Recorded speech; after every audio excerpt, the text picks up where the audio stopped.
It's the Gamble on Ginter podcast, back with another segment of the NCAA Randomizer, guys. Big week last week. If you guys are not familiar with the game, our producer gives us 5 games each. We have to select from those 5 games 5 plays that we like on the week. Ryan, perfect week last week. Went a perfect 5-0, improves his record to 16-9 on the season. I am 12-13, had a 2-3 week last week, so my producer got us that time. So, would you like to start since you are the defending champion and 5-0 last week? Definitely. I'm actually starting with another. It's back-to-back weeks. I have a Friday night game. And I have the Stanford-Arizona State game. So I got a good Pac-12 game going on. It's a 10:30 start Eastern time. Arizona State has been really, really good. They're coming into this game ranked 22nd in the nation.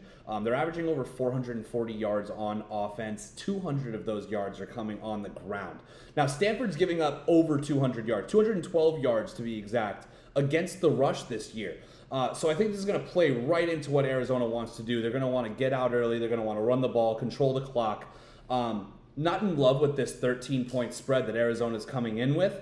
But I do expect that Arizona State will be up at least a touchdown by halftime. And the halftime spread is -6.5 for Arizona State. So that's what I'm going to ride with in this game. Arizona State -6.5 for the first half. Well, I think Amano wanted to make it even this time because I also have a Friday night showdown. And mine is maybe not as high quality, but it's a Conference USA showdown between the University of Charlotte and FIU. Yes, 2 straight weeks with the Golden Panthers on our list. Now, for this game, I've got FIU covering the 3.5-point spread at home. So FIU plus 3.5. So FIU is 1-3 on the season, and they just absolutely got smoked by FAU last week. However, even despite this, they are the number 1 team. Yes, the number 1 team in FBS in yards per play. Yes, that's right. They have a pretty high-powered offense. It's kind of surprising. Charlotte is 129th against high-powered plays as well. I think they will be able to run the ball against Charlotte to keep this game close. Again, Charlotte has been very inconsistent this season despite their 3-2 record. They haven't been great going on the road to play some teams. FIU has had, some decent game. I think they're going to rebound from that loss against FAU. I think they cover the 3.5-point spread at home. Very nice. My next game, it's a very good game again. I do have Michigan State versus Rutgers. This is actually a really tough game to figure out. And with that being said, I'm actually going to go something similar with my second bet that I did in my first bet. Michigan's allowing a lot of air yards this year. They're not allowing a ton of rushing yards, but Rutgers does like to throw the ball a lot. They don't really run the ball very well. Michigan State obviously does have a better defense than Rutgers' offense, but the spread's a little bit, it's not great at -5.5 for the entire game. And I know Michigan State is heading into Rutgers. Michigan State, I think, is going to capitalize on their big play opportunities that they will see from this Rutgers defense. So with that, I'm going to take Michigan State -2.5 for the first half. I expect them to be up by more than a field goal against Rutgers, even though they're going in on the road. Expect them to win this game and definitely up by 3 at half. -2.5 first half, Michigan State. Next game I got is an SEC battle between Arkansas and Ole Miss. Now, Arkansas wasn't on our show last week, but it was on our group picks. We had Arkansas plus 18, and they didn't score a point. So they're a little bit in our doghouse. Mississippi played Alabama last week, and, they were playing Alabama. So we really didn't have big expectations. What we do know, Ole Miss has an absolutely phenomenal quarterback in Matt Corral. They are one of the top 5 passing offenses in the league. In regular games, they're going to be scoring a lot of points. The thing with Arkansas is KJ Jefferson, their quarterback, got hurt in the Texas A&M game before and looked very immobile. Again, he's a big quarterback. He's got a good arm, but one of the things that he can do is use his big body and his legs to get outside the pocket. Was unable to do that against Georgia, and he looked hurt pretty much the entire game. Although Mississippi's defense is not superior. I'm going to take Mississippi -6 for this game at home. I just think their offense is too high-powered.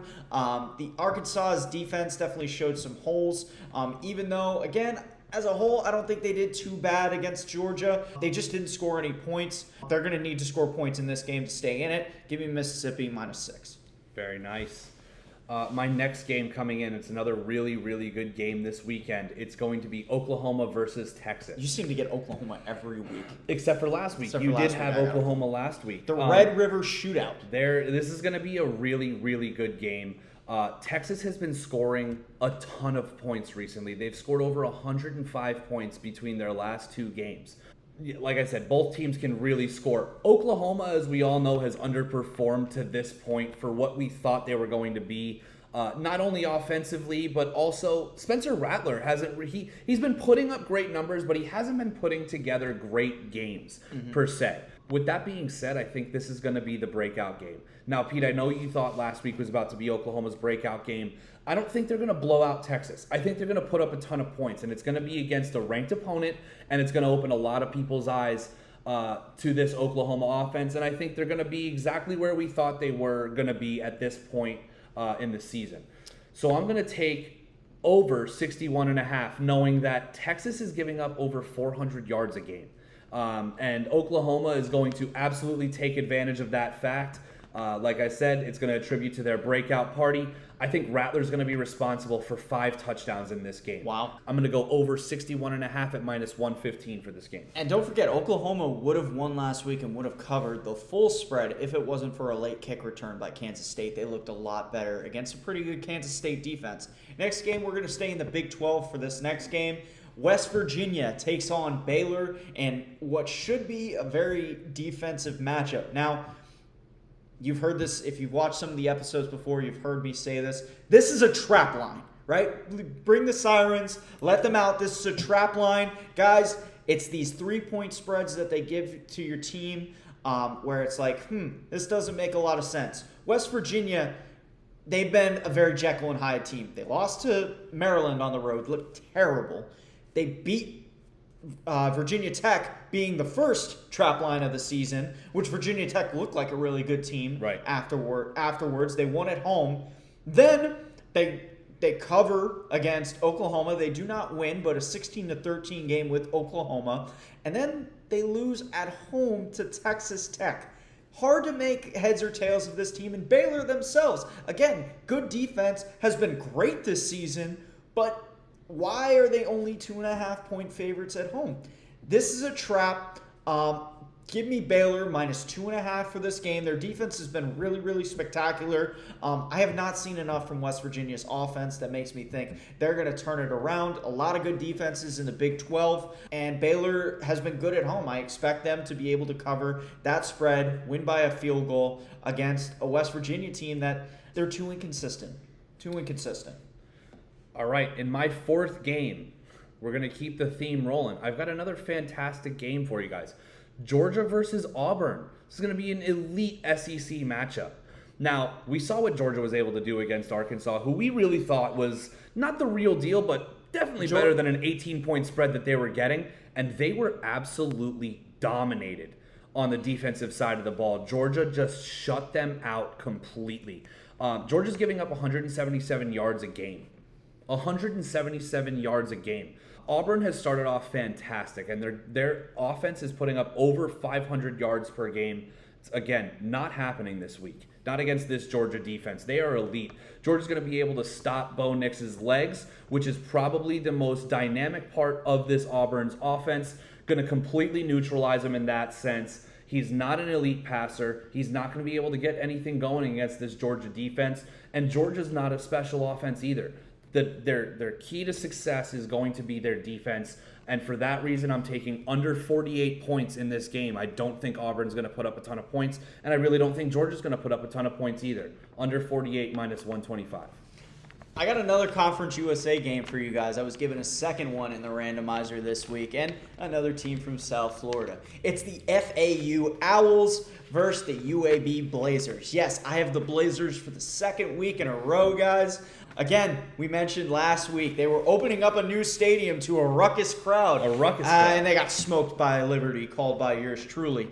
FAU, on the other hand, your game absolutely smoked FIU. Again, what was there, like 79, 80 total points in that game? Nuts. They scored 50 themselves. UAB is a 4-point favorite at home, and honestly, I think that's too low. UAB is going to win this game handily. They still have a really, really elite defense. Liberty's offense is just really, really good, and they were able to hold them offensively as well. UAB's offense isn't anything to gloss over, but their defense is very solid. I think at home, in a revenge type of game against a team that's really on a high, going into UAB, I think UAB absolutely blows the doors off FAU in this game. Give me UAB -4. In my last game, this was probably my toughest game to try to figure out exactly which bet I wanted to go with. And that's going to be in the Michigan-Nebraska game. And Michigan is a top 10 team currently. Do they deserve it? This is going to be the game to tell. Nebraska's offense has been elite so far. Although off to a 3-3 start, they've been able to. Their quarterback is their leading passer and their leading rusher. Think of them as the Buffalo Bills with not as good of an offense in the NCAA. We know Michigan can run the ball. They're averaging over 255 rushing yards a game. The deciding factor in this game for Michigan is going to be whether they can pass the ball through the air or not. And I think Nebraska's defense will allow them to do so. Michigan doesn't turn the ball over. Nebraska does. Nebraska does turn the ball over, especially more than Michigan. Michigan, obviously, the better defense in this matchup, and I think the better defense will win this game. It's a little bit of a small spread, so it does worry me just a little bit, so that's why I bought down a full point from 3.5, and I'm taking Michigan -2.5 to win this game at -125. Love it, man. Last game I have is the game of the week. And it's very weird that we are 6 weeks through the NCAA season, and it feels like the game of the week has happened involving Iowa twice this season. Yeah. Very weird season, but Iowa and Penn State, number 3 versus number 4, take on in Iowa City. I like to call this a good versus evil game because I think everyone loves the tradition of Iowa, what they have with the kids, where they wave and all that good stuff. They have a great home field advantage. And Penn State, again, is one of those teams. James Franklin is generally just unlikable. Yeah. Having said that, I'm going to take Penn State in this game, and here's why. They have probably the best safety in the NFL, and he's going to be playing in the NFL pretty soon. But Penn State's safeties are excellent. And again, what is Iowa known for? They're known for their tight ends, not exactly their skill position players on the outside. Safeties are going to be matched up with tight ends.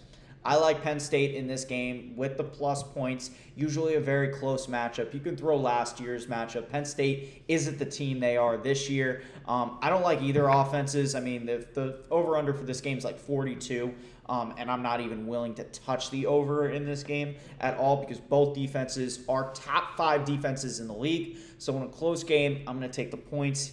Even on the road, give me Penn State +3. I bought it up. It's at 2 right now. I bought it up to 3. I want the field goal buffer. Very good. All right. Well, those are our picks, guys.